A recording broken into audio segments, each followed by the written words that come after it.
فتح الله لك. طيب فضيلة الشيخ، عايزين نلقي الضوء على أهم نقاط الخلاف وأيضا الاختلاف في زمن سيدنا الرسول صلى الله عليه وسلم، وكيف تعامل المصطفى عليه أفضل الصلاة وأزكى السلام مع الخلاف والاختلاف في زمنه. هناك يعني السؤال ده يحتاج مثلا نقول ل40 حلقة مثلا، لأن لو سردنا الاختلاف في عصر النبوة كان كثير جدا.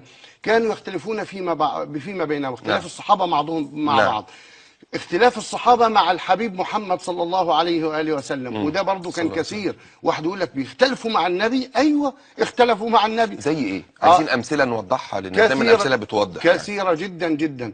يعني من الأمور التي اختلفوا فيها عند النبي صلى الله عليه وسلم، مثلا عند موته قبل الموت قال: ائتوني بكتاب أكتب لكم كتابا لن تضلوا بعده أبدا. لما خلاص عايز يكتب وصيته، مع ان الوصيه موجوده، لكن يريد ان يكتب الوصيه ويشهد عليها الصحابه جميعا حتى يعمل بها.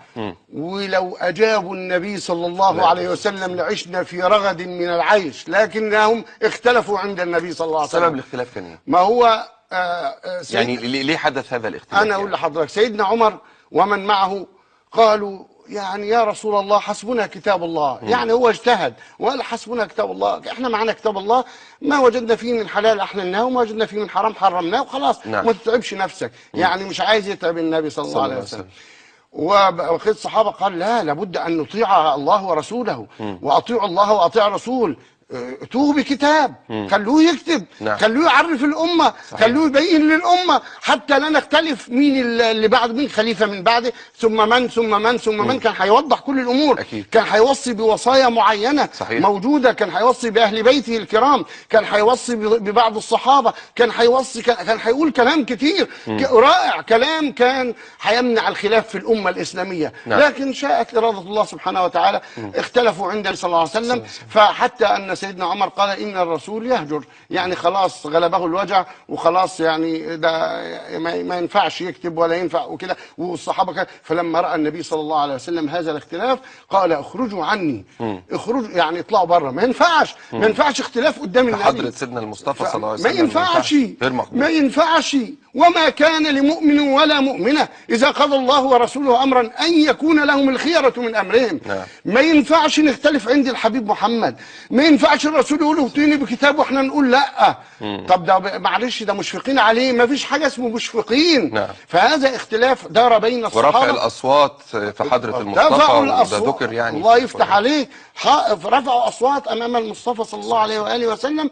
ولما ارتفعت الأصوات أمام النبي صلى الله عليه وسلم قال: اخرجوا عني. يعني ما ينفعش اختلاف. صحيح. لأن الاختلاف سيأتي بالشياطين. أكيد. ولا يمكن يكون عند النبي شياطين، ليس عنده إلا ملائكة. إذا كان جبريل جاي يستأذنه وملك الموت جاي يستأذنه وجايين يسلموا على النبي صلى الله عليه وسلم وجايين ينعوه ويودعوه وجايين يتكلموا مع الحبيب محمد، وبعدين احنا يا بشر نختلف امام سيد البشر صلى الله عليه وسلم؟ لا يمكن ابدا، ما ينفعش.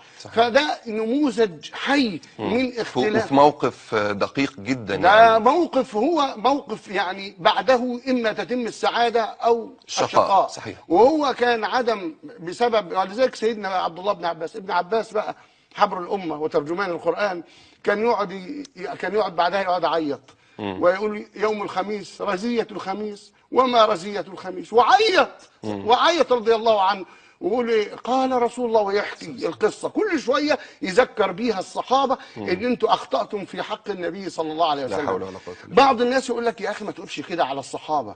اقول له: يا اخي وانا ده انا بقول لا يتقول عليهم، هو بيذكر واقعه حدثت. ده لابد ابن عباس ان يذكر، ولا بد لحسن ان يذكر، والاستاذ هاشم يذكر، كلنا نذكر. لان تاريخ، ولا بد ان احنا نعلم ان احنا قصرنا في حق النبي صلى الله عليه وسلم. وبعدين خليني اقول لحضرتك عليه افضل الصلاه والسلام،